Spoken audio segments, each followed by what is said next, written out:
You never know what someone's going through in their day to day. Made me reevaluate myself. He was sick. That's all. Block this out. You lose yourself, but then you become the person you didn't want to become. But seriously though, it is completely in your hands.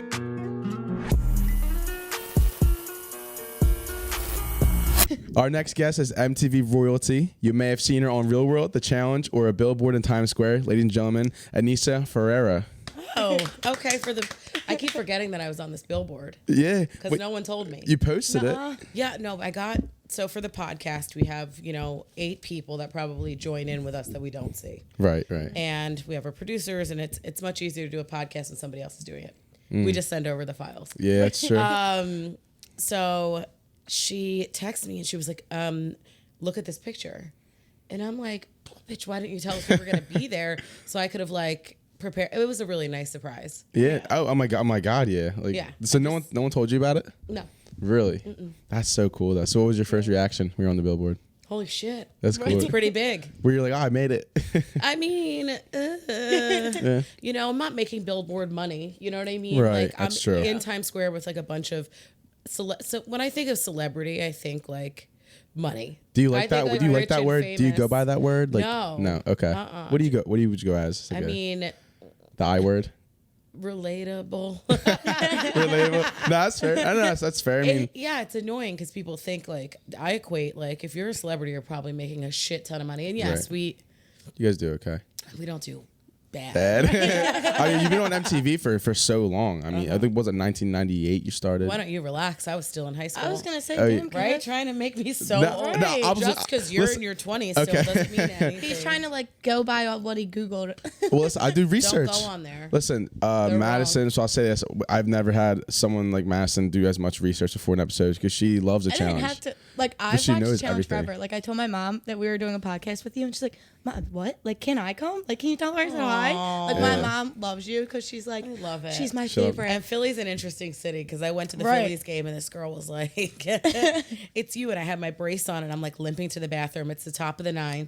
I'm we're winning. We already won. We got to get the fuck out of here. Yeah. Because if we don't, I'm gonna get trampled by a bunch of drunken Philly fans. Right. Yep. And this girl followed me in. Was like, yo, Aneesa, it. I'm going to the handicap stall. She was like, well, fuck you, bitch. Da-da-da-da. I was like, oh my God, I do live in Philly. I keep forgetting. Yeah. Oh, yeah. That's real. Oh, That's yeah. not just 100%.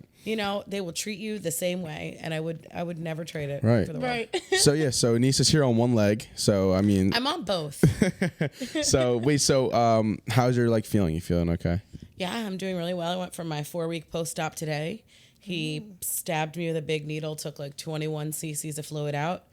I have really good range of motion. It's amazing. Did some really deep squats today. There you go. Then I went home, made a wrap, took a nap. There you go. There you go. So I'm doing well. That's awesome. So obviously Maddie has questions. I have a few questions because I personally have never really watched the challenge. I've always been It's I don't even know you. I know who you are. Said it and I was like, Kev, put me on. No, I know because I know what to ask. I would always hear everyone talk about you, and then I did my own research. I'm like, wow, she's been on MTV for so long, and I was always never.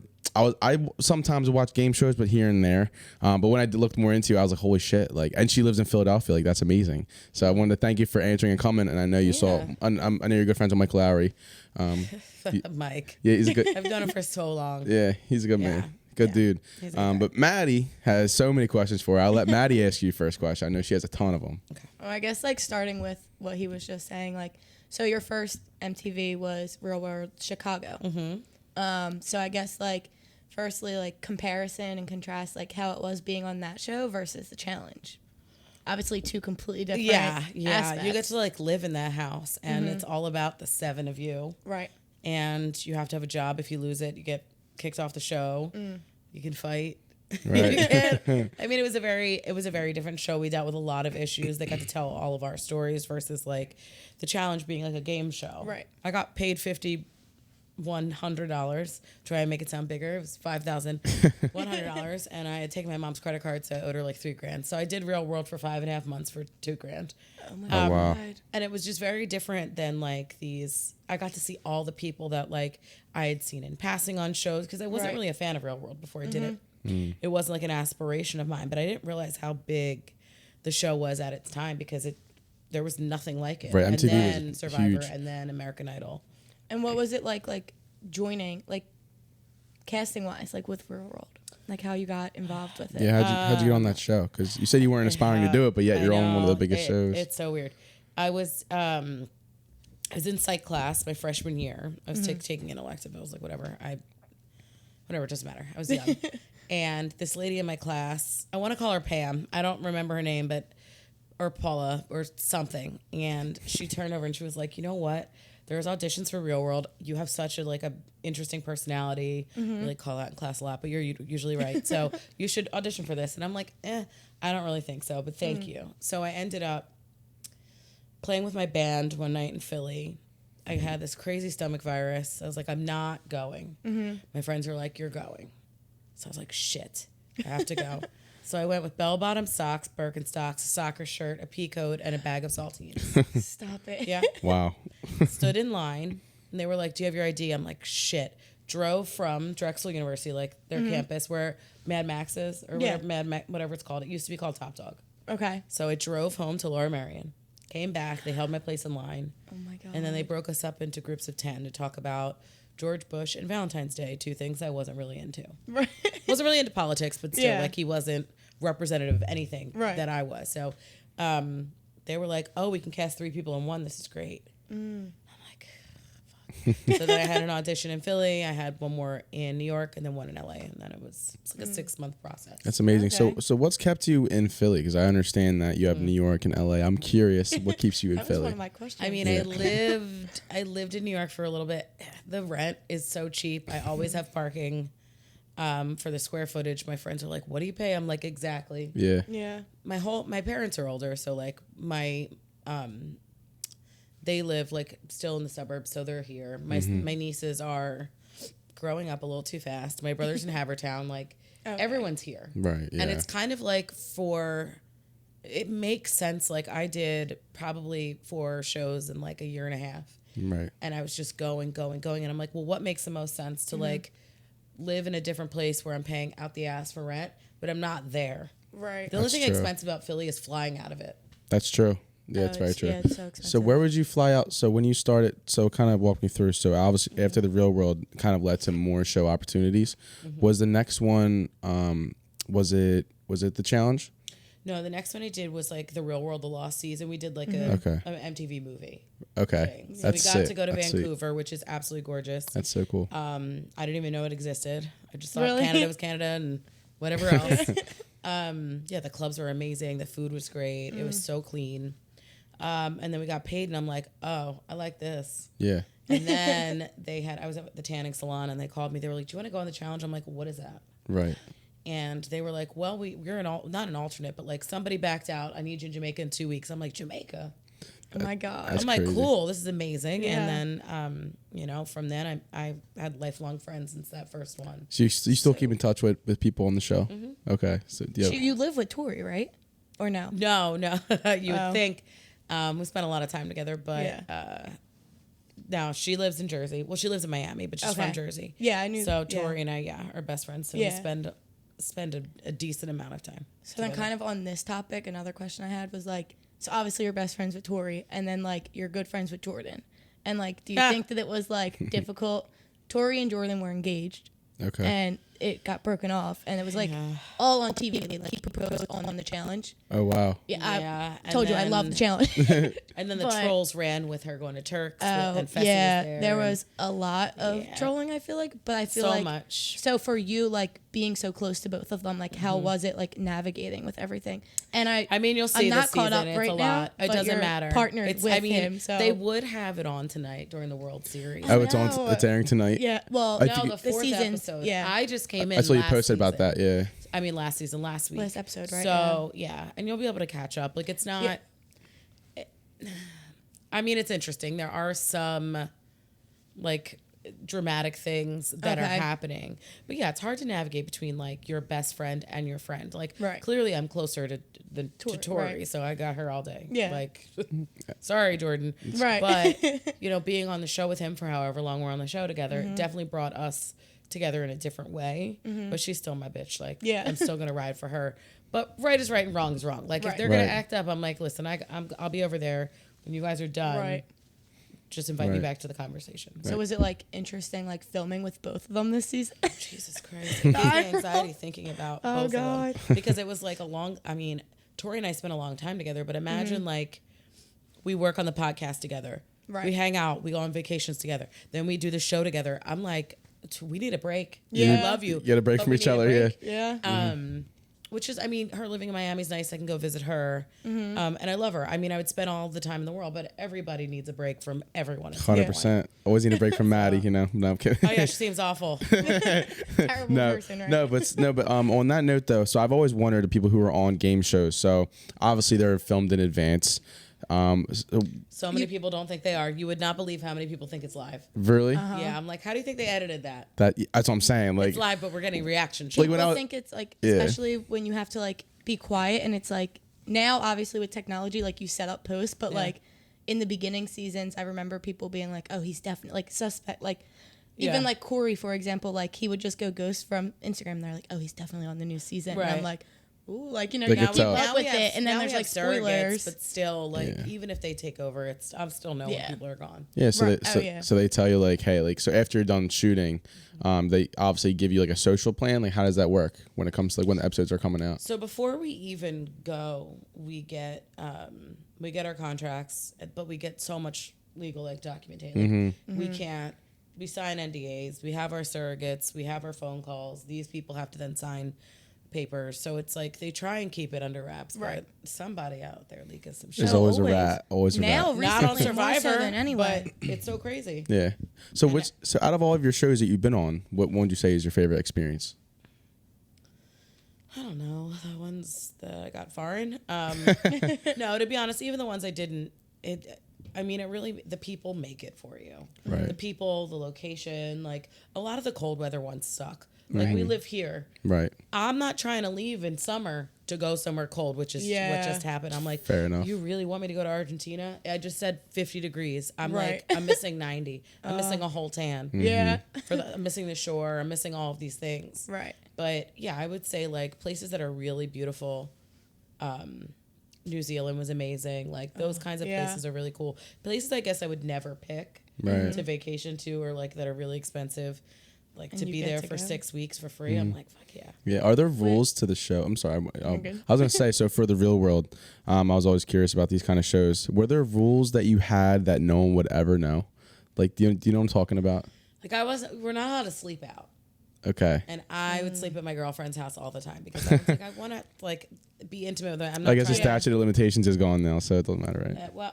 They don't care what I say about this. This is, I can say whatever I want. Yeah. Yeah. And I call him Dad. He is one of the producers. He's absolutely incredible. He's won so many awards. He's incredibly amazing. And he was like, daughter. I'm like, Dad. He was like, if you sleep out again, I'm gonna kick you off the show. I'm like, you can't. You need me. You really need me. Like, not saying I was the person that like stood out, but like you need all of those dynamics for But that. you were. Yes. I think Like a you little were. bit. Yeah. I was an idiot. I was 19 or 20, sober, vegetarian, lesbian. Yeah. It's a lot of things to unpack. Right. But it was a little crazy. Which on that note too, weren't you the first like African American female to come out on TV Yeah. with your sexuality? Yeah, I definitely was the first person of color to come out, but I definitely was like, How was that? it was amazing, but transitioning through life and Yeah. becoming older and wanting different things and being attracted to different people, it's very Right. hard to be like, well, I'm not gay anymore, but Right. and then It's a explain it to phase, I straight get- people like, no, Right. it's definitely not a phase. Not a- No, I still love women, so it's I was gonna say not a phase. bisexual, You love- right? love people. Queer. Okay. It's just what it's all encompassing. It's Yeah. whomever. It's whatever. It's, Okay. Yeah. it's whatever it can be. But that's very hard for a lot of straight people Yeah. to understand what queer means. So it's kind of like this, For you know, sure. blanket term that can be trans, can be straight, can be like Yeah. I've had know. to learn so much with it, like because yeah, I'm because in gender school and for sexuality are therapy. So, So oh, that's what I yeah. graduated with. really, Yes. love Oh, that. that's I love awesome. it. Yeah. Yeah, So you have to be fully yeah, and it's a learning lot. a lot. It's It's a lot, If especially you- from what you've grown up with. Like it's a big, Right. even for me. I'm like, wait a minute, how do you identify? Yeah. All right, cool. So how long before the show did you realize that you were, we'll say for queer? Like how long did you realize that? I feel like it didn't really make sense until I was older. Like, I definitely liked girls when I was younger, but I had boyfriends. Like, I loved them. R.I.P. To one of them. But I loved my anybody I dated. I felt like they were great. But I think 15. She's married with a husband, and I think she doesn't even live in this country anymore. But I experimented with my girlfriends, and then it just kind of happened. And then it just hung with me, and they, for some reason, kicked the habit. Right, right. So, how old were you when you got on the Real World? When you first 19. So before that, were you ever like bullied, or was there anything you went through in grade school that really affected you? Yeah. Yeah. So I started getting bullied about 6th grade. I didn't think that anything was different than me. Like, when people say I don't see color, like, that's a lie. Like, you clearly do. It's there, you know? Right? Yeah. Like, if your hair is reddish, right? We'll just say that, okay? But when I look at you, I'm not going to be like, I don't know what color hair is. I don't see color. Right. Like, you're fucking lying. Yeah. But I really didn't notice that I was any different until I got to middle school. And they were like, I mean, it was only from black girls that I got any shit. I never got bullied by any other people. And it was you're not, it was like kind of like colorism amongst like people of color, which is really problematic. But it was just white girl this, and you can't do this, you can't wear hair like that, and why do you dress like this? And, it was just one thing after another. And then boys, like, kind of bullied me in a way. And then it just got terrible, and I got in fights, and definitely got some in-school suspensions. Right. Definitely got an out-of-school suspension. Yeah. They almost didn't let me graduate or go to prom. Oh, wow. I told my principal about everything that happened. He was like, why didn't you come to me earlier? I'm like, I don't know. You're like an old white dude that's probably not going to understand what I'm going through. Right. I didn't think in those terms then because I don't see life like that. Yeah. But when I look back at it, I'm like, I couldn't relate to this man, and I didn't feel safe, and I wasn't a rat. Right, exactly. You know, I told my mom every day, she was like, what do they do today? I'm like, they threatened to beat me up. She was like, they're just jealous. I'm like, but it sucks every day. Gum in my hair, crackers in my hair, lock me in the bathroom, keep my mom's car. Like, every day just being scared is not a fun way to grow up. Right. And I am so grateful that we had dial-up internet. Yeah. I had an AOL account that was in Spanish, so they couldn't get me. And there was no access to me. Like, there was no Instagram. There was no Twitter. Yeah. Like, I feel horrible for kids now that have to grow up where it's like, I can bully you from the comfort of my couch. Right, absolutely. With their And it's fingers awful. are real. Yeah, they can say anything to you instantly. And nothing. Right. And it's like, it's so awful. And I am so lucky that we didn't have those kinds of things, because it would have made life, I don't know where I'd be. I mean, partially, you know, it could be partially worse if people are saying it to you in person. You know, do you think, or do you? Yeah, but when you get home, you don't have those people there. Yeah. Exactly. You know, the access shuts off. Where if you do, if you're lucky enough to live in like a very loving home, where my mother was just up my ass with love, Right. and she was just like, I love you, you're beautiful, you're smart, they're jealous, and drilled that in every day. And you know, I thank my bullies a little bit, because I feel like they prep me for life. The bullies in the strip club both prep me to be like, you know, some people aren't going to like you, and they're going to say stupid shit. Right. And, you know, you are the person that chooses how you react to it. You can't change what they say, but you can. You are in ownership of how you take all of that stuff and what you do with it after. Yeah. So would you say your mom? Oh, sorry. Go ahead, Matt. Go. It's like a good leeway to like social media now. Like, and you kind of touched on it, like with like that prepping you to deal with. But obviously, you're gonna get comments still. Now I'm like you're vocal about your mental health, but not every person on the challenge is. And like every season, there's a lot more new people. A lot of us. I mean, there's a HIPAA violation in there, so I can't really say. But a lot of people take fucking meds, you know. Yeah. We literally can't be.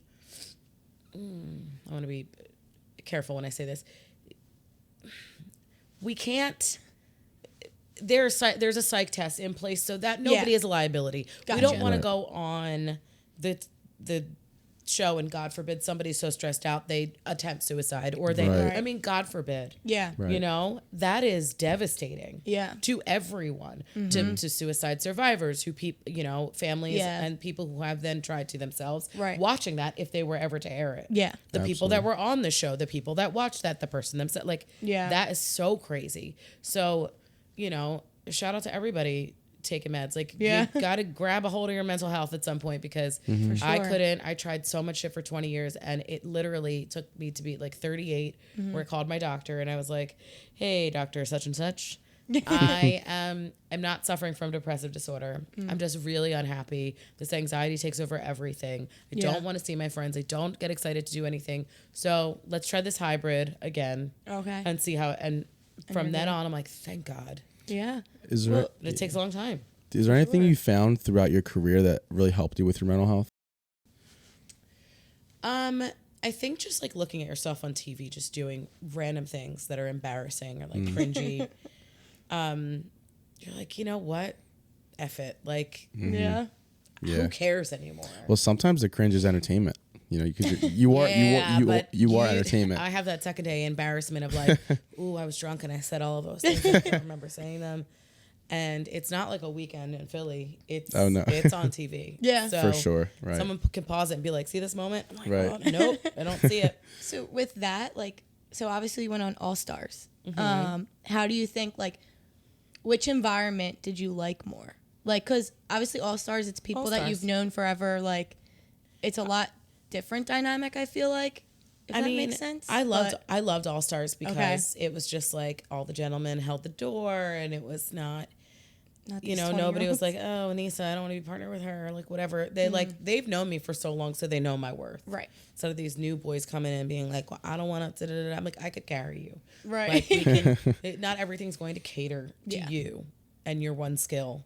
So I felt appreciated. I felt valuable. Yeah. And it really gave me this confidence. So when I went back to the challenge, like to the flagship, I was like, all right, I'm ready for you guys. Do you think you would go back on All Stars though? I mean, they asked me. Okay. I guess you can't really fully say that right now. But they asked me for a lot of things. I just can't do them commit to right everything. now. No, I like physically can't do it. And I told them your 6 ankle. to 9 months. My knee. 6 to 9 months. And then. So what would you later. say, Aneesa, Exciting, are your greatest skills and talents for being on the show? Like, what are your strengths? I'm smart. I'm like, Kev, if you watch it, you'll know her strengths. Well, see, as someone I'm smart, as someone who hasn't, you know. Like if you trip to the street, I could pick you up and carry you with me. Okay. No, I am very smart. Puzzles are great. I'm really good when my back's up against the wall, and I think that that's kind of like childhood. Yeah. I thrive under pressure, and when people say I can't do things. I did watch the one stick challenge. You had the Pole wrestle? You guys at pole wrestling. Stick challenge. Oh my god. See, but I've watched it though. I don't. I watched. It was like you and some blonde girl. He was like, "We're gonna have this guest on. I know nothing about her, but No, I So googled the one thing with the stick. We're gonna talk about it." No, so, A stick challenge. Okay, Kev. no, so I wanted to, like I said, I wanted to give myself a little bit of a perspective of someone who didn't watch it, whereas someone who's like a huge, like, who has watched it, you know, could show up those kind of questions where I'll have like hey, like when you're on the show, like what are some things that, you know, your strengths and all stuff like that. But I wanted to go back to your mom. Do you think that she helped give you the confidence to, I mean, even try out for the real world? I mean, she wasn't happy that I did it. Really? No, she was not supportive of my sexuality. She was not supportive of me outing. I didn't realize I wasn't as self-aware. I mean, at 19, you're not self-aware. I mean, sometimes at 30, you guys are in your 20s. Or you're 18, whatever. 20. That young. Well, it says 1999 on your wrist, and I'm very nervous about it. 23. So I would never want to be 23 again, to be honest. Like 28 to 32 is really cool. Yeah. I don't act it though. So Well, why is that? Well, why is that? You know. You just know more about yourself. Right. I feel like the 20s I didn't really drink, but the 30s I raged. Yeah. Okay. But I also had the money to do whatever I wanted. I mean, I was a dancer, so like in my 20s I had that money too. Yeah. But it was different. Right. It was just like I made it, I blew it, you know? Right. 100%. So it's kind of like, and it's all cash. You're like, out of there. You're like going out. Yep. Yeah, I should 100%. you guys Venmo me. Yeah. but whatever. Yeah, it's different. But my mom definitely like, she helped me with my confidence. Summer camp helped me with my confidence too. I was just with a bunch of girls and we played a lot of sports and it was fun. But she did not approve of everything. And to the self-awareness thing, it was just like, she was like, what you do affects others. And I'm like, no, it doesn't. Because if it's me and it's my body and I'm doing whatever with it, why does that affect you? Right. But I think it's that old school mentality of like, you can't let the neighbors know. Yeah. And, you know, she's more conservative Jewish woman, so it's like not, What I was doing with girls was not like something she would ever do. She's made that abundantly clear. But she's definitely like now, like if you get a partner, I don't care who it is, please have a baby. Your eggs are going to be dust. That's really all she cares about at this point. She wants a grandbaby. Another one. You already have 3. That should be enough. So what was your family like growing up? So you have siblings? I have an older brother. He is 8.5 years older. He's cool. He's all right. No, he's all right. Yeah. No, I love him. I love him. He's an amazing father. He's just an amazing guy. Parents were separated when I was 11. Dad was around for the graduation, the dance recital, a birthday, when I needed money for things. I mean, I was daddy's little girl to a certain extent. Right. I like to say I was the favorite child, but yeah, that's not. We don't have the same relationship. He's sick now, so it's like it's like a different thing. It's getting older is not fun in that regard. Right, for sure. So, yeah, life starts to get more real.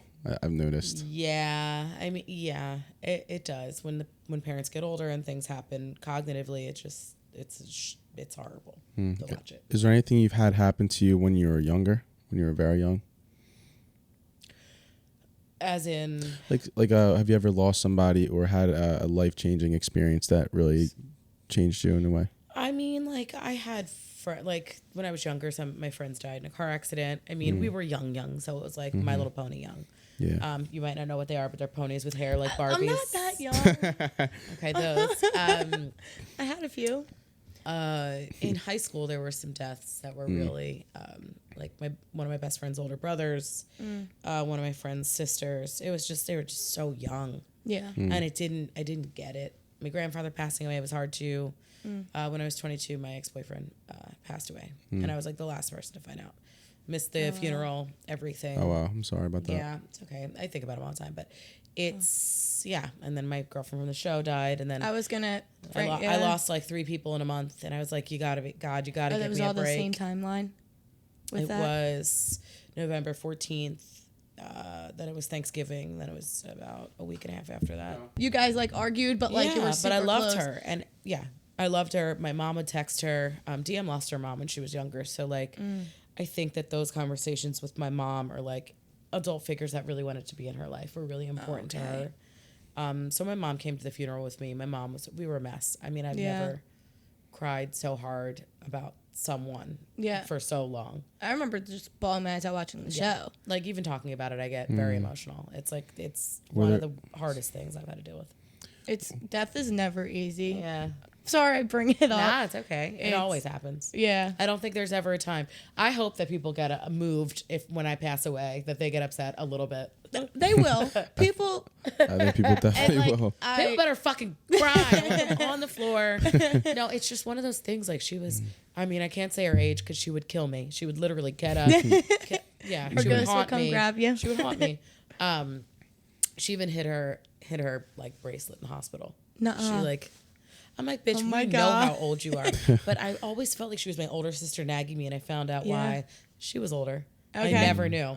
Really? Her age. No, Yeah. never knew it. I'm like, it's 32, maybe. I didn't know. So it's just one of those things. Like, she fought so hard. She never complained about having cancer once out of 3 times. Right. You know, she beat it twice, which is like a strength that I will hopefully never know. But like, you know, she was just so brave and she never used it as an excuse. I feel like her light was never dimmed either. Yeah, she always was so positive. She's like, I'm in remission. I still have to take these steroid shots and like everything else, but we're gonna win this challenge. I'm Right.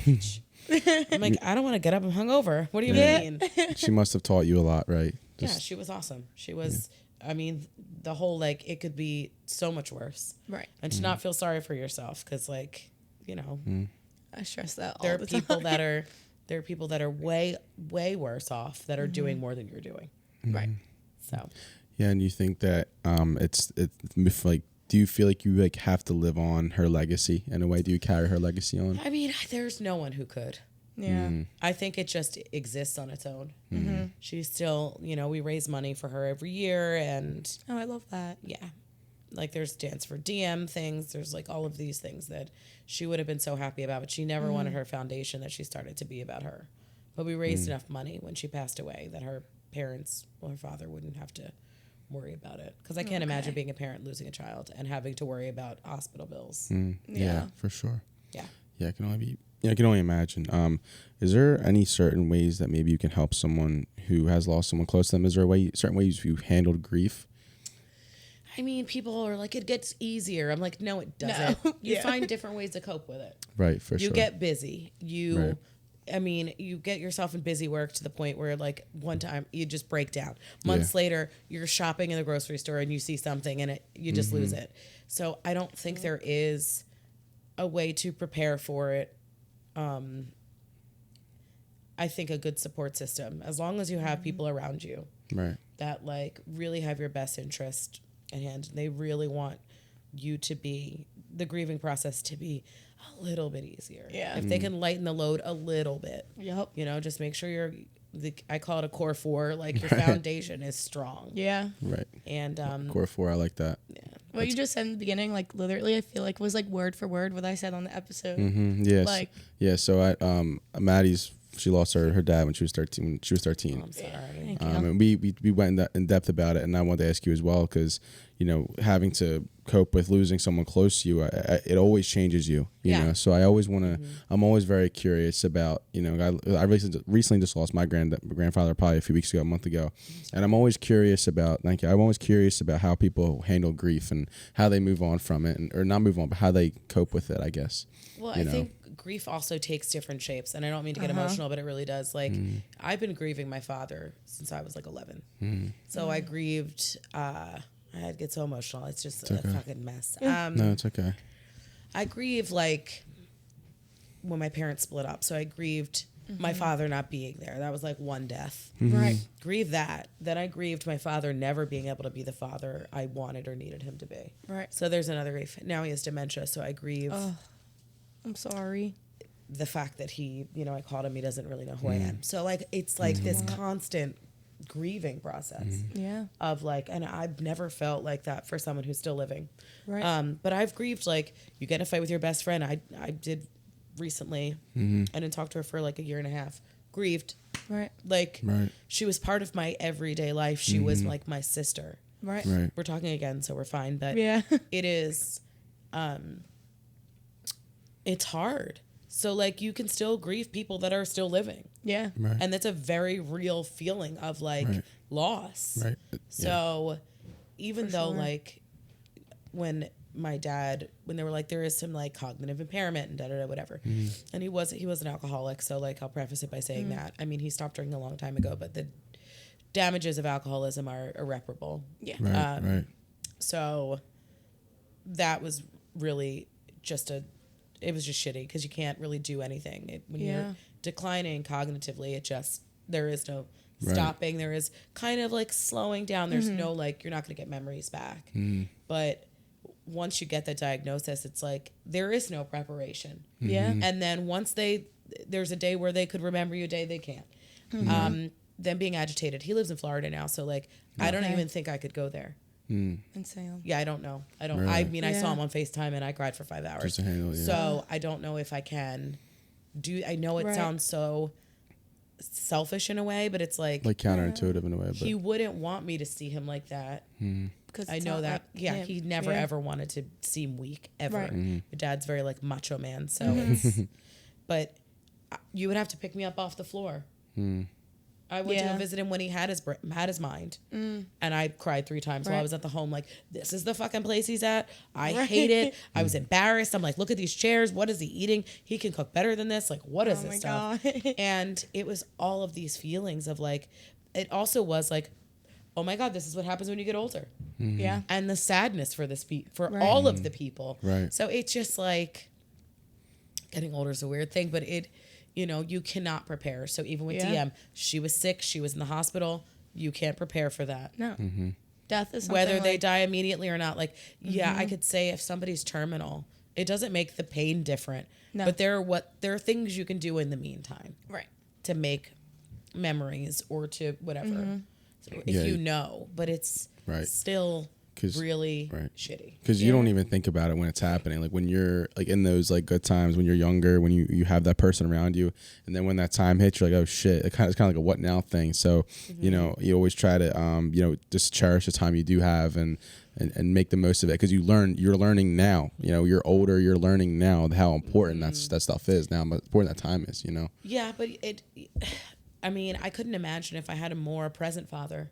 Y'all wouldn't see me because I'd still be crying. Right. I mean, yeah. I don't know. Right. I mean, I've had surgery. Like I still was indifferent about calling him, but it's just one of those things where it's just like if he was my best friend. Yeah. Right. That was what, and I've seen that. Like I dated someone, his dad had Alzheimer's, and he went to go take care of him, and his mom would take care, and they go see him every day, even when he didn't remember. Yep. And I'm like, oh my God. And he was just loved by everyone. It was like, what if it was that? Yeah. Right. And I'm like, I don't know how that could be. And it's just, my dad was not kind to me all the time, or my mother, or my brother. Right. So it's like, and there's also guilt with that. Yeah. It's like, why do I still love this person so much? Why am I still emotional when I talk about him? Why do I care how he's doing? Right. Well, they always say it's a lot of shit. I mean, they always say you always forget what they say to you, but you never forget how they made you feel. And I'm sure there's times in your life where you felt, very great towards them, Yeah, totally. But then there's the absence of that is like deafening. For sure. That like big old void. Yeah. So yeah, I cry for all of that. I cry for all of that pain, all of those years, so it just stacks on. It's a lot. How no, I'm sorry, go Matt. Go Matt. That's just like I let him cut off. No, so like did he struggle with alcoholism like your whole life? Or no, just when I was younger, and I was always embarrassed to talk about it because I was like, this is his story, not my story, but he would have never talked about it. He never saw it as alcoholism, and he's the only person that I know that was like, no rehab, no meeting, just stopped. Oh, wow. My dad you smoke cigarettes, stopped. Nuh-uh. I mean, drugs were cool in the 60s and 70s, didn't stopped. It's just not, my dad is, I'm like him. My dad is something like that. If I don't want to drink, I'm just not going to do it. Okay. And he is, thank God he gave me that trait. But it was bad. You want to pry your leg up? No, I'm not going to. Nick, move the table. Or move the table. Pry it up. Prop it up. Pry it. I'm like, pry it off. Same word. It's not. It's two different words. Same letter. I meant same letter. Same word. Like, yeah, Same there's letter. a lot of words that start with P, Kev. I know, but listen, prop it up. They both have one syllable. Exactly. Okay. One syllable. Yeah. I didn't get it when I was younger. I mean, the first time I think I went to a bar, I was 7. So I don't really know. Right. I mean, back then, like, you took your kids wherever you went. Yeah. It's a lot. But you didn't take your dogs wherever you went. They stayed home. Yeah. Just saying, I love animals. I'm just saying, like, they can come everywhere. Your one cast member on Real World was an alcoholic, right? Yeah, he was in recovery. Yeah. Yeah, I think drugs, too. We'll just put it all together. Right. Yeah. So he went to meetings while we were there, which he found very helpful. Good. And I went to a meeting before I left for this most recent show.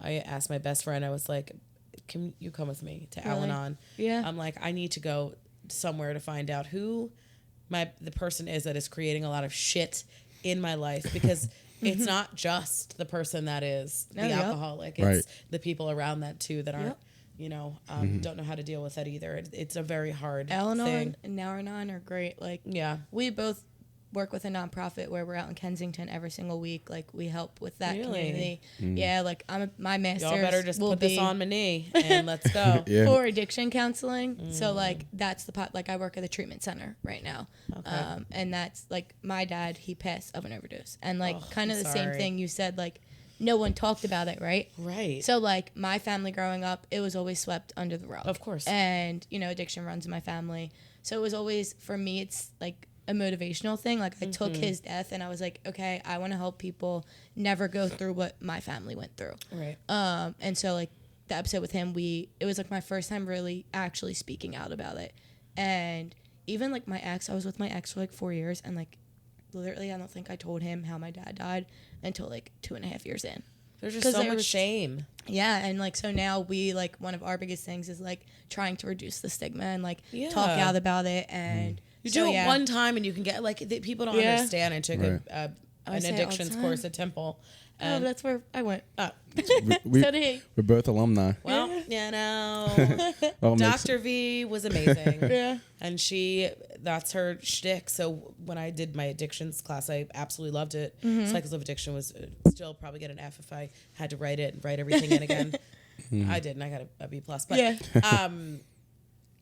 there is this shame, and it's so hard for the kids because it's like we carry it, and I'm like, but we didn't do the drugs. Yep. You know, I'm like, why do I feel guilty when I didn't do anything?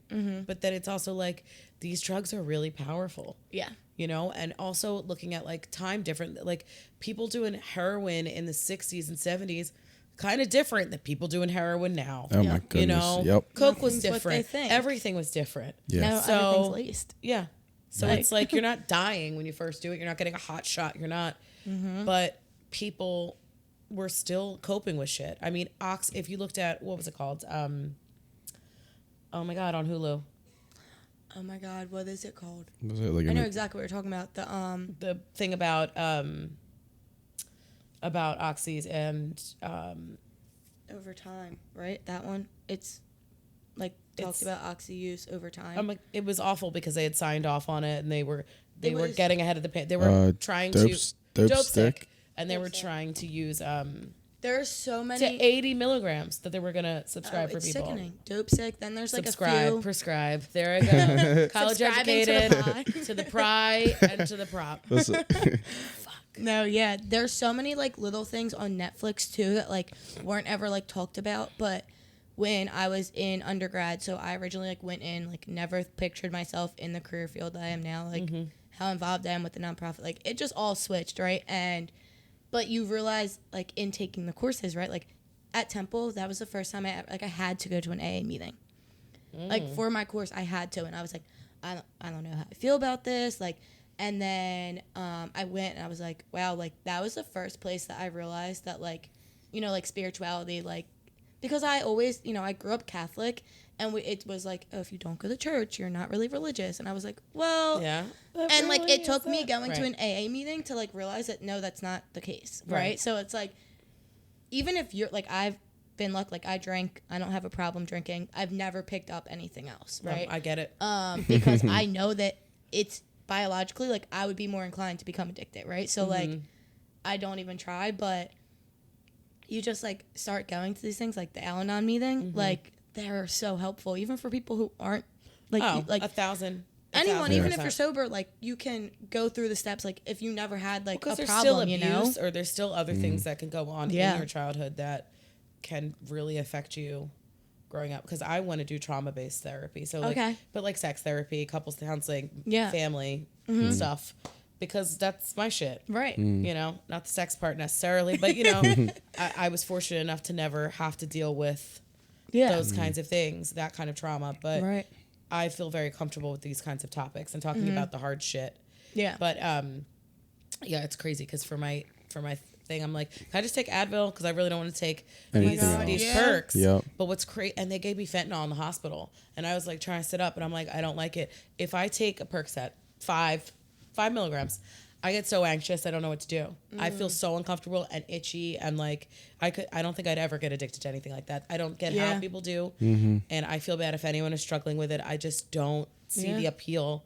And my friends are like, you've never done coke? I'm like, no, I was prescribed Adderall. Close enough for me. Right. Close enough to tip the scale a little bit. To chain smoke cigarettes and not be able to sleep. Right. And my jaw moves. So I feel like that's kind of like cocaine. I don't need to try it to know I'm not going to like it. Right. Don't need to smoke crack. I love my teeth. Yeah. It's like, for me, it doesn't make sense. It doesn't fit who I am. It doesn't work for me. But I didn't drink till my late 20s because I did not know, was I going to be violent? Was I going to be a crier? Was it going to be addicted? But I know that like binge drinking is a big thing in our culture. Yep. So if I go out with my friends and like, you did this last night, I'm like, I don't remember. Then I'm like, Aneesa, you need to sit down. You need to reassess. You need to go back.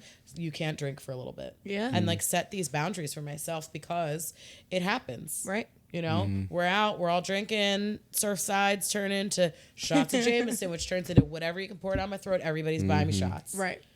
Yeah. And it's just how. And then it becomes really problematic. Yeah. And then I'm smoking cigarettes, and then I don't remember what happened. And then the whole day I'm trying to piece my life together. Right. And I feel like shit. Why? For Right. what? Right, exactly. Yeah, and you seem like you kept yourself busy for in your early 20s where you didn't really have to worry about that. But on the other hand, working with MTV, you have this money and this like. I worked in a strip club. What do you mean? There were drugs Exactly. and alcohol around me. Exactly. I'm like, sir, I'd like a fruit punch. Don't you want something different? I'm like, fine, I'll get an amaretto sour. I'm like, yo, just make sure it's Well, that's actually crazy too. You're working in a strip club, like and sober. that's wild. How did you Sober. do that? I don't know how you did I that. don't. I'm sorry. My friend doesn't like black girls. I'm like, oh, you're a little bit too big. I'm like, I was 128 pounds, mind you, which is fucking disgusting. I don't know how I was that skinny then. God. And I'm like, I'm basically a twig. Yeah. I'm like, oh, I have a little bit of hit. Like, Right. I was like maybe a size 4. Oh my God. Like I was not big, You're but big, yeah. but Yeah. early 2000s were like that skinny culture. It wasn't Kardashians weren't in, BBLs weren't a fucking thing. Right. It was low rise jeans. It was You had low to be a rise, twig. whale tail, thong out. It was a whole bunch of weird shit that is now making its way back. Unfortunately, I'm very upset about it. I keep But seeing low rise jeans, and I'm like, no, like stop making this a trend. I don't like it. No, Yeah. I don't not like it at all. But yes, working in a strip. I worked at cheerleaders. I worked at Delilah's for 12 years. Oh wow, It was I went into Delilah's at 24 sober. that's wild. And it was my first time like seeing like people were just drunk all around you, and I have a big fear of vomit, and there'd just be bachelor parties, and I'm like, oh, that motherfucker's gonna puke. Oh my God. I mean, I Just was walk always away. nervous. I was like, I have to make sure people in the champagne court. I'm like, are you okay? Are you all right? Yeah, that's yeah. just you. Just the mom. I was like the resident like therapist there. Yeah. Like, so Yeah. what's going on today, John? Right. How's the wife doing? Well, we still haven't talked. All right. Yeah. Oh Yeah. my gosh. So in your 20s, would you say there's anything you regret or would change? I should have saved more money. I should have. Yeah, I definitely should have saved more money. I definitely should have went back to therapy. I will say that I am quite resilient. And I don't know that I really would be able to problem solve the way that I do now. But I genuinely like to problem solve. Like I'm a nerd. Yeah. Like I like figuring shit out. Yeah. Right. But I think this Aneesa today will not be the person that I'm going to be in 5 years or maybe 2 years. Or Right. Yeah, but I'll say, on top Life of what happens. on top of what you're saying though, I think that's beautiful. Like, and it's a great thing to like realize too. And I know Maddie realizes it too. Like, with like our relationship that we've been friends for 7 years, right? Yeah. So we've been friends since like my Temple college days, where like I was on the table, crazy parties. I know you were. He was ridiculous. And then He it's- had the long hair. He thought he was Justin Bieber wannabe. No, not the bangs. Yeah. I was Bieber for Halloween. We just had for 1 year. memories come up from like Snapchat, Girls and I was loved like, it though. The girls loved it. Shush. They he thought Was he White was Girl the Wednesday coolest. still a thing? Yes, yeah, at Dry Horse. at Dry Horse, they were fun. That, I like, can't believe they R.I.P. closed. I know. R.I.P. I don't even know why. Was it because of COVID? I guess. I don't know, but I used That's to when go they there and they'd be closed, like, yeah. what are you, like 27, niece? I'm like, I'm 35. Oh my God. Leave me alone. Oh, yeah, my boyfriend was younger than me. We were at Fox together. Just having your fun though, right? Just yeah, going. I mean, I got It's in a good whole time. relationship with him. Yeah. It's all right. So like, yeah, but like, I mean, like I was saying before, like you change, like things change. It could be 6 months, a year, like things change so fast, you know? Yeah. So you built yourself a very big social platform. How do you use that to like promote like positivity? How do you feel like you have a responsibility with a social platform? I mean, I think you do have that responsibility, but I also think it's if you put effort into it. Like Yeah. a lot of my castmates, especially if they're younger, very into like, oh shit, I got to do these reels. I'm like, I just taught myself how to do one. Like it's like when I did my first PowerPoint a couple years ago. Like I'm just not obsessed. Not obsessed. That's the wrong word. I'm not into myself in the way that like I want to be in front of it. If someone catches me taking a selfie, I am immediately mortified. Really? Really? Instantly embarrassed by how God. self-absorbed that behavior is. It kind of is, but I hate it. everyone does it though now. It's accepted now, but you know? I hate it. Yeah. Like girls doing TikTok dances. I'm like, shouldn't you be in school? Why are you in the street? We're at a restaurant. Yeah. Like Or it's fucking The weird. outfits, I'm like, why do you look older than me? Because when I was your age, like I was in the Aeropostale, like the little, like Oh no, plaid shorts, I had like- my little, but I had a body back Yeah, then. no. I feel I didn't. sorry. Actually, not sorry. You know, I mean, But I'm like, It was- how do you look this old? Like you, like there's 16-year-olds on TikTok that look older than me, and like I know I look like a baby, but like you are a baby. You're 16 and you look. I know. like you're I'm like- 25. My niece puts on a dress. I'm like, Take it off. She'll be 21. Okay. Like, take it off. Yeah. No, you are an innocent baby angel. You cannot do anything. But I don't feel responsible, but I want to be responsible for being very positive about certain things. Mental health, bodies. That's it. I don't think anybody should be shamed. If you're not a size 2, if you're not whatever. Yeah. I mean, TV does add like 15 pounds. So when people do see me, they're like, oh, you lost weight. I'm like, no, that's actually not what happened. But it's also like, I'm 41.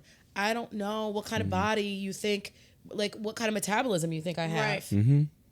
Like, I don't know about you, but I don't have 6 hours a day to train. Right. I actually do right now, but it just, why can't it be healthy and be strong and not have a 6-pack? Right. You know, what if I have a medical condition that, like, when I explain to people, I'm like, well, I went on Lexapro, I had quit smoking, I had stopped taking Adderall. Oh my God. So my metabolism was like, boom, boom, boom, Yup. boom. Yeah. But I was the healthiest that I had ever been. Right. Well, it's a So feeling. I'm like, right? healthy is different. It's being healthy is like not laying in bed all day. Right. Healthy is not smoking a pack of cigarettes and not eating instead. Like, Right. healthy is Yeah. not taking Adderall and like Yeah. when I didn't need to. Absolutely. Right. Absolutely. So I want people to feel, and I want to do more things, but it just, I feel like I need to be in a specific space where it's like, okay, now you can go. Yeah. And I also want to do things around the community a little bit more to like have a backing of like something. And people are like, well, you know, you could be a life coach now and you could be, and I had people ask me, but I'm like, ethically, I don't feel like I'm able to give you this kind of advice. Right. And if it comes down to like anything where you're going to take your life or somebody else's, like I got to call somebody, I don't want to get involved in that. Right. And I shouldn't. But, I want to have the credentials. Like I want to get my master's. Like I want to do these things for myself. One, because they're great accomplishments. Yeah. But two, to be able to say, well, yes, I have also studied this shit. So I'm not this idiot that crawled out from under this table that's going to give you advice about love or sex or trauma or Right. whatever. Right. Yeah. Or even your body. Like, I don't know how it works. So Yeah. Yeah, and that That's what, like, eating, like, so the treatment center I work at, like, I never realized how prevalent, like, eating disorders are with addiction, too. Right. And, So let me ask you this then. So if you're into all these different things, like what kept you, I mean, besides the paycheck, what kept you in the working? paycheck. so like what kept you with working with these TV shows with the challenge, and what kept you, because I know you're like an OG, like a, you know, so what kept you Get it? I'm old. with this? No, she's only like 25, guys. Come on. I'm not actually 20. I don't want to. There's no appeal in being 20. she just said she hated her 20. She would never go back. She's No, I don't she's hate 30. 28 was cute. She's 30. I want to be knowledgeable. 32. 30, 34. 30, 34. Okay. Whatever. So what kept you in the in the show if you're into all these other things? I mean, yeah, the paycheck is very important, and it's one of those things where you get paid enough that you don't have to work for a while. Right. So I could do those other things that I want to do. Fair enough. So Fair I could enough. finish school. So I could. I mean, they were like, it took her forever to get her degree. I'm like, it would take you too if you kept leaving. Right. And you have to get approved for a leave of absence. You have Yep. to get approved for withdrawal. You have to Oh, get it's back so there. stressful. To then, I had one professor who would not let me, for the life of me, fill out like my whole time to Really? like get back to it. She was like, "Oh no, you're gonna take this exam," and like not one break, not one like anything. Oh, my God. My other professors, I mean, my statistics professor, she was amazing. Shout out Dr. Chang. There you go, Dr. Chang. Dr. Chang, she was my girl. But yeah, I mean, you have to actually have a certain, you know, grade point average to even get to be able to. So I had like 96 or above in all of my classes. So I was able to take these times off. So I worked my ass off, sat in the front row of every single class that I was in. Yeah. Good for you. Emailed every professor and spoke every single time I was in there. I was respectful. I cursed students out. Yeah. We talked over the TA. Don't play with me. You're a better woman than I am. In my I breakout could be. room, they were like, remember when that girl stood up? I was like, that was me. Right. Because I don't play with my education. I'm like, Yeah. you kids have time. You're putting in the I'm like, money, I'm like- older and I don't know like how long these shows are going to last for me. This is always going to be here, but Right. the show keeps me young. It keeps me active. It gives me something to train for. Gives me something to look forward to. It gives me something to experience. And to be honest, like with the anxiety that I was living through, I was scared of so many things. Whenever I got in front of a camera, I'm like, well, you can't freak out. You can't have a panic attack now. The world can't see you freak out. Yeah. So you're going to have to jump off this thing. You're going to have to eat this ball. Yeah, I don't know how that's one thing. Like, I always say, I'm like, oh, I would love to go on. My mom's like, yeah, okay, because the second they tell you to eat something, you're leaving. I'm like, yeah, I don't think I could do it. Listen, even if they were like, here are 4 loaves of bread you're going to have to eat, even that is scary. Yeah. That is a lot of bread. It is a lot of bread. No, Kev, because you don't know, because you haven't watched it. Like, the things that she's had to eat, like the things that they make the challengers. What is the eat. worst thing you've had to eat? You have to have one. Top 3. I'll give you a little bit of leeway. All right. So there was a carnival game on Fear Factor, and I watched Fear Factor. It's a great show. yeah, I was on there. Oh, that's awesome. It's okay. I came in second by like a minute and a half. I was annoying, but whatever. So it was frozen yogurt. It was fermented fish and squid ink frozen yogurt. Ugh. And then there were toppings, and we were playing skee ball. Everybody's played skee ball. Mm-hmm. I thought, shit, I haven't in a while, but Come to the garage. We'll do some skee ball. threw 2 balls. I was overzealous with the first one. They were like, she's trying to get 100. I was like, no, I got the anxious arm where I was like shaking. Yeah. The second ball, I get like 10 or 0 or whatever. Those toppings were pickled herring with the bone in, Yes. a 1,000-year-old egg, Ah, nice. I'll throw up thinking fermented about it. squid guts, Nope. wasabi, and because Johnny Bananas and Leroy were a competition, Uh-huh. they got to pick a topping of their choice. And they put Thousand Island on top of that. Oh, yes. I feel like I watched this because I remember being Didn't like, gag once. So actually, guys, bring them down. No, I'm kidding. I don't I don't got nothing for you. I'm just kidding. Get him out of here.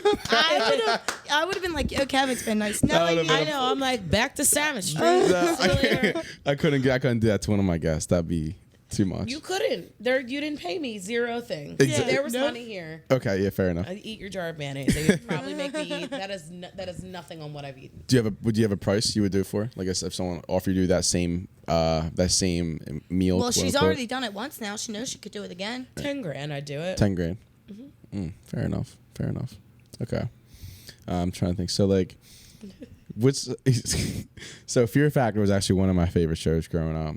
It used to scare me. Yeah. Like the earlier ones were like, you're gonna swim down this tunnel and there's only Yeah. like 1 key, and I'm like, they better have fucking divers in there because I'm scared. That's Well, hilarious. even some of the challenge seasons with this, I'm like, Oh yeah, I like swimming. I mean, you're not gonna die. You see the divers all Right. down there. Like, there's safety. They've done it a million Yeah. times. It's just the heights Yeah, it's the idea of it. Yeah. yeah. above the ground with the rope. Mm-hmm. The challenge tonight is I'm on a bar like this, and I have to drop, and Oh, yeah, I Jordan saw has to the- run out and grab me. We have to swing out, catch a flag. That's so cool. I saw the trailers. How is that cool? I think it looks fun. I would love that a show like To that. just jump off a building. Yeah, 100%. If I know I'm not gonna die You know how big the rope is? like that, A little thicker. yeah. But like But if these beautiful shout out to safety, and all of these beautiful men. I mean, and they're like these. Everybody's like, they're not. I don't know. They're like super agile. They like jump Yeah. up with like not even harnessed in. really, Yeah, they're all from like South Africa, New Zealand, and Australia. oh, so they all know what they're doing. They're They all experienced. Probably. there's zero fear. They're like, this will be death or death. I'm like, death or death, like not even life. Like we're not even doing Death that. or death, I like that. We're like, this will be life or death, death or death. I'm Yeah. like, it's not. And I always have the same guy clip me in. He's like the head of them. He checks all my safeties. Yeah. But I love hanging out of helicopters. I love shit. Hell yeah, that's cool. Yeah. I like the ones where it's like the cars and like you have to like jump. Like, Yeah, that's Yeah. fun too, especially when you have Jordan as a partner. yeah, I'm not jumping. he for kills it. He's so good. Yeah. I'm gonna go Love back him. and watch. Jordan's a And monster. I'm gonna text Aneesa and say, yeah, you did great on this episode. That's so cool. She's But gonna, I also like, do the block your podcast, so number. I'm ahead of. I schedule, listened so to a little I bit. already know. So I listened to a little bit of your podcast you put out. I listened to your link in your You're bio. welcome. It's great. I listened to it in the shower a little bit. Oh, I love that. Yeah, nah, but yes, I want to get myself more educated in the challenge. But I mean, I could tell like you have a great like energy to you, and that's why I was so happy you were coming on the podcast. Is I know like you wouldn't be like shy or like you'd be like, come on, like you have the personality for it, and Yeah. and you've been doing this for so. I Like, still get shy. yeah, well, yeah. I get shy with my first interview. I'm like sweating. I'm like, Yeah. They're like, you're shiny again. I'm like, fuck. I'm like, can't you just turn the lights down a little bit?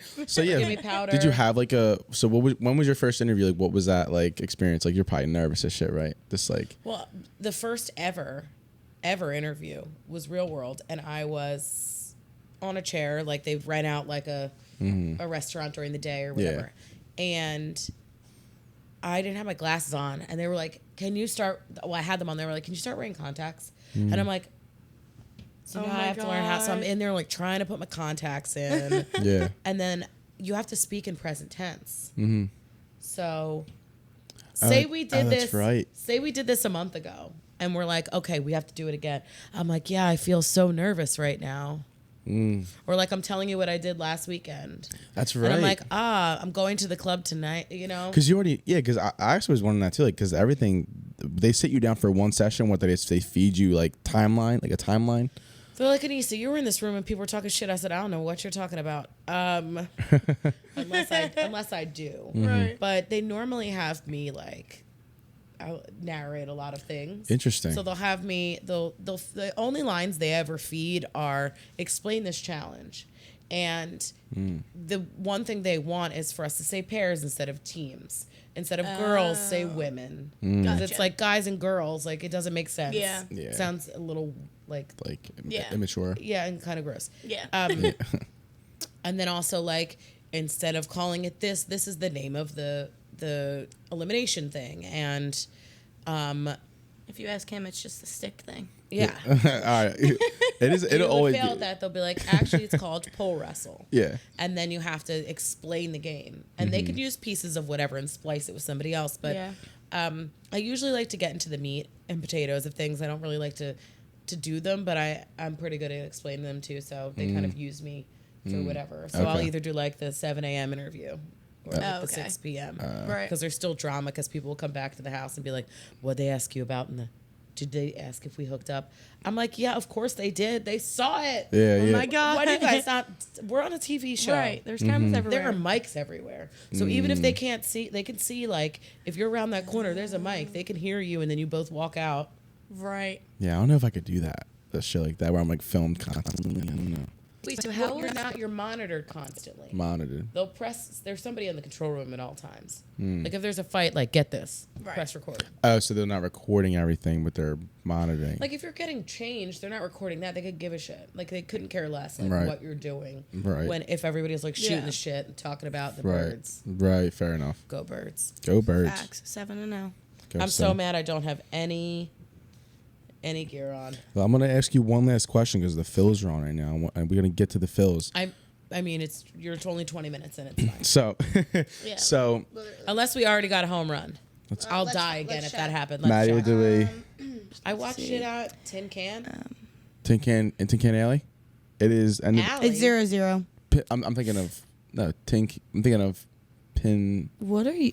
There's Tin Can. There's Tin Can, and then there's. Tin Can's over here. It's more north off of. I'm thinking of the bar in Rockledge. Yeah, this is like right. Mhm. It's near Yeah. here. Oh, Well- he's thinking of Tim Pan Alley. Tin Pan Alley. That's what I'm thinking of. Yeah. Wow. It's like He didn't graduate with a degree in English, did he? No, media and production, but you know. Oh, well, hence, that makes sense. hence, Yep. listen, guys. makes Listen, sense. guys. And I need He one of also these- wasn't a need good one of these student. cameras for the OnlyFans. I was AP honors. I was first track. I was a president of my class, on the basketball team, everything. Be a point Oh, guard, you're shooting talking guard? about high Shooting school, guard. hon. I'm talking about college. College. It's okay. College People hang kept on to saying- those memories. College kept saying, I was a I'm- varsity You cheerleader. just and can't say I wasn't was an smart. AP. No, I don't hang on to high school at all. I'm just saying. You know, You just I was threw just out telling facts you real quick. AP honors. And when he said AP, I was like, but college sucked. But you understand, college like wasn't for me. college was 13th grade for me. I There's some hated classes where I was college, like, man. is this remedial? Yeah, I hated and that it. was me. I did not. I like then- loved it though. well- as an adult, I loved it. As a kid, As an I hated adult, it. you're able to appreciate it more. I think if I went back to college, just at the I would point appreciate it over. more. I just am like, shut up and why are you typing with those fucking nails? Why are you Oh. typing your notes anyway, sis? Because it's a proven fact that you will Like this. retain more information when When you you write? write it down. My Fair enough. like, cause then the It's also distracting, and I have like misophonia or whatever it's Oh, I called, hate- where like, I I do cannot it and I'm hear like, chewing gum, smacking of you get lips. like annoyed. Like, but it's not Grind your annoyed gears. to the point where, like, I'm annoyed. I like want to get out of my seat and choke that person. Like that's it's like a Yeah. like it Fair enough. really irritates. I Fair get enough. so heated. Fair enough. But I will tell you, too much, too loud. Yeah, Shut up. mine will be. I'm like, I won't like. So some of the other so I'm in like a weird position. Like I'm interning, but I'm also fully employed at my work. Well, that's good. But so the other interns who are just like, just interning, they'll bring their laptops into group, and I'm like, I think it's the most like distracting thing. Like I always handwrite, and they're like, why do you write so much? Like I'll have the packets, and I'm like taking notes on groups like that I'm not running, and I'm like, they're like, you're not gonna bring your laptop. I'm like, Someone's telling a story about like I don't like typing. Like I hate it. Like I feel so bad if I would do Yeah. that. But Yeah. But going back to your whole career, over your whole career, what would you say is like something that you've learned that you're able to take outside of the TV shows and everything like that? What's something that you've learned? Like more about Aneesa than anything.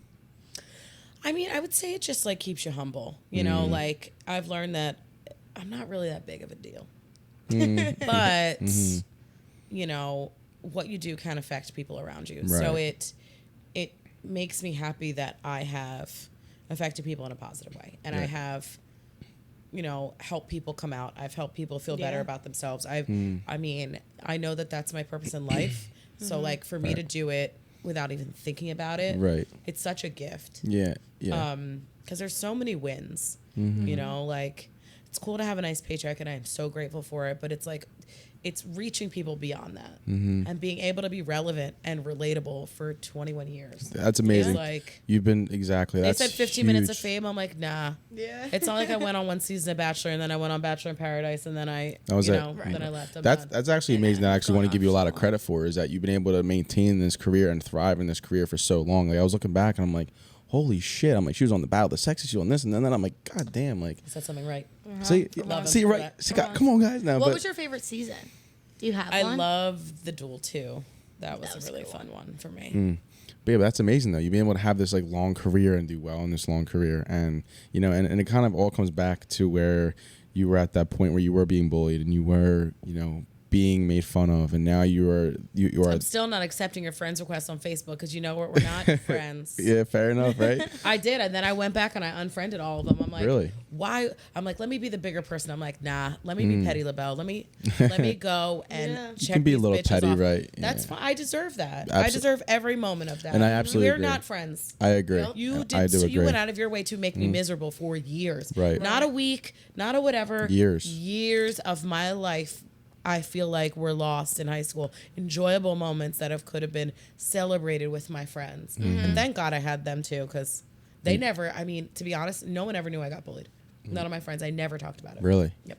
I mean, because you're Aneesa, you know, Ferreira, like no one would ever know until you open up and talk about it, right? Well, because it's for what? You know what I mean? I'm Exactly. like, find me when I'm greater later. Like I don't want Ooh, I I don't like need that. the pity Yeah. right now Right. from you. Oh, absolutely. And I was embarrassed. Like I didn't want my friends to know I was going through that when I'm like, I think with Let me shine. your platform and audience that you've been able to build over the years, I think it could be very important for them to see that side of you. You know, understanding that you were that girl, you know, when you were younger being bullied and you didn't feel like you had the way out, and now you could basically like you tell all these people like to go after themselves respectfully, right? Like you've been able to come on top and disrespectfully. right? Both ways. So like Do yeah, it both ways. and now you were greater later, like you just said, you know. So it's like there's something that needs like a story that needs to be told in that. I think that I'm very happy you opened up about today. You know, I think a lot of people go through that. I know my sister, I have a twin sister. I know she was bullied. way. Yeah. Oh, she's great. Yeah, She's like the little asshole. She's like the saint. Love Haley. Yeah, so I mean, she's the best, and like I remember I had her on the pod a few times. She opened up about a few things she was going through, and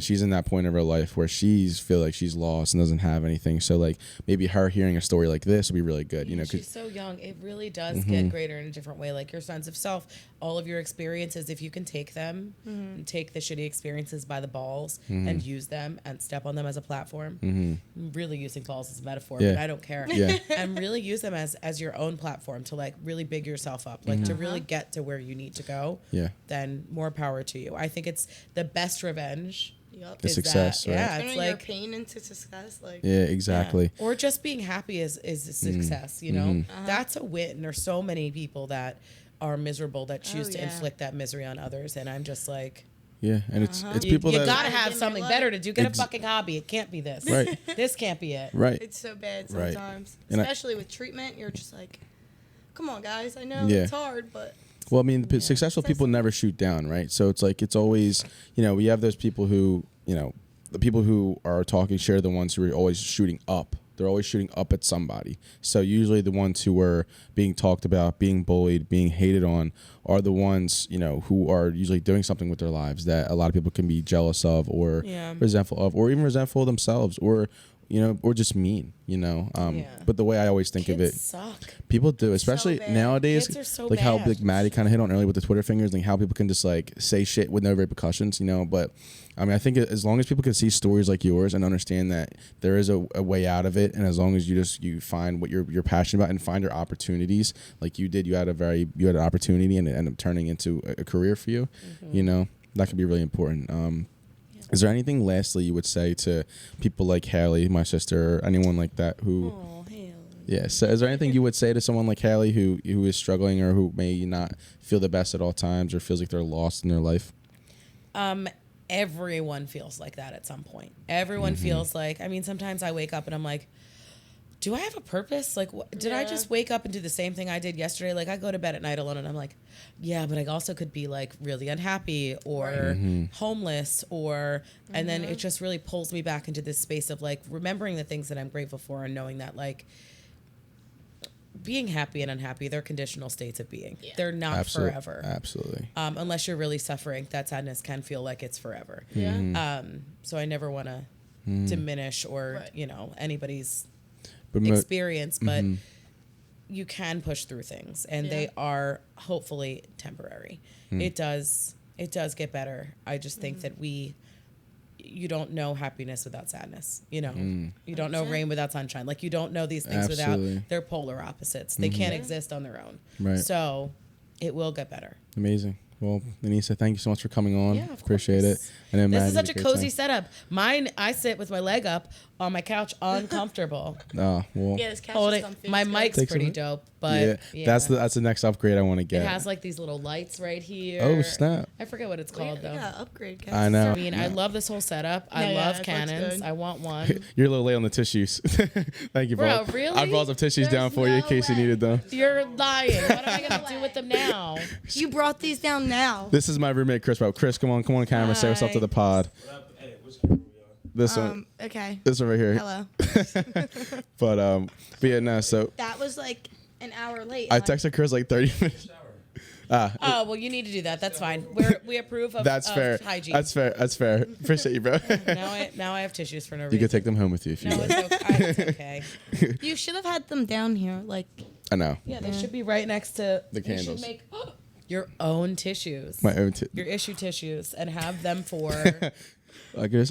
Listen, copyright for everything that I'm saying. If it's clever, I'm taking it's notes. mine. I'm taking notes. Greater later is not mine, but the way I used it is mine. Fair enough. Okay. So- In the edit, I'll make sure I don't use it the same way. But in all seriousness, though, you've been affected by maybe I will sickness. take we'll show you everything after this. After we, Oh, yeah, sorry. we'll wrap up. End the pod. No, we'll wrap it up and then we'll talk about Got all the the stuff. Phillies though too. But see, exactly. But seriously though, thank you for coming on, Aneesa. Thank you so much for giving me your time and giving me Maddie your time. And I hope you have an amazing, a longer career.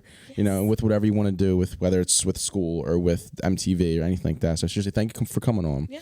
And I hope your knee gets better. Thank you. Ladies and gentlemen, this has been The Loft. I'm Kevin Nichols. That's Aneesa Ferreira. That's Madison Thompson.